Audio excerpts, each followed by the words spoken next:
Hi mga kabeshi kung magaganda, nakatulad ko, char! So andito pala kami ngayon sa Dreamland Barbecue dito sa may Huntsville, Alabama mga kabeshi. Siyempre, magdi-date kami ng aking josawa dito at kakain kami ng napakasarap nilang barbecue ribs, ganon. Kasi ito yung pinakasikat na pagkain nila dito, yung barbecue ribs, ganon. So ito try natin ito.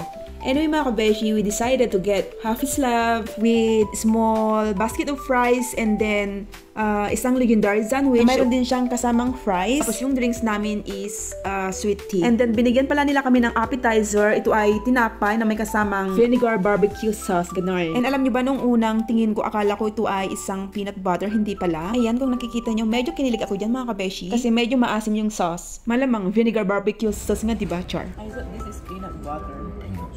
Is that like peanut butter? It looks like peanut butter. So okay mga kabeshi, titikman na natin tong legendary sandwich nila. So itong sandwich nila mga kabeshi is may palaman siyang pork, tapos meron siyang kasamang pickles and coleslaw. Let's taste this, if it's good.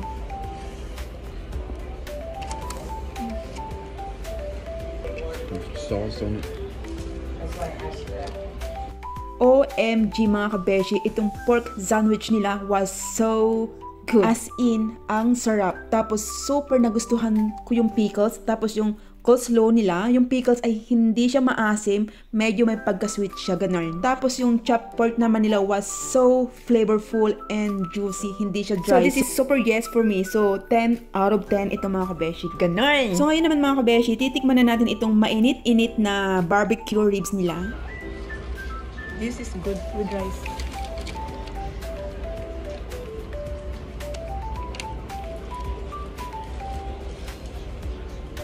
The size of that. Masarap. So itong barbecue half slab of ribs nila mga kabeshi was so flavorful, tender, and syempre juicy siya. Tapos yung sauce ay hindi maalat. Spicy siya ng very very light lang naman mga kabeshi. As in, hindi naman masusunog yung kaluluwa mo sa anghang niya. Ganun, char. So this is a big thumbs up for me mga kabeshi. So 10 out of 10. So yung price naman nila is ox lang. Nagustuhan ko din siya.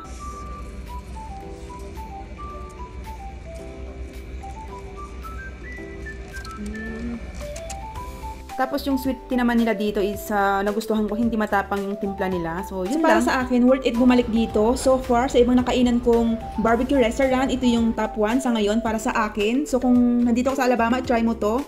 Baka magustuhan mo rin ganun. Ay, nag-promote pa ang Loka. Endorser yan, char. Tapos mga kabeshi, meron pala akong importanteng sasabihin sa inyo, no? Kapag kakain kayo dito, nako, bawal umutot po dito, char. So yun lang mga kabeshi, thanks for watching. Bye!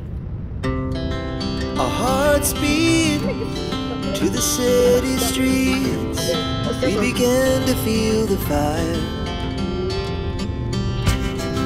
We rise like tall buildings as the chemicals they take us higher.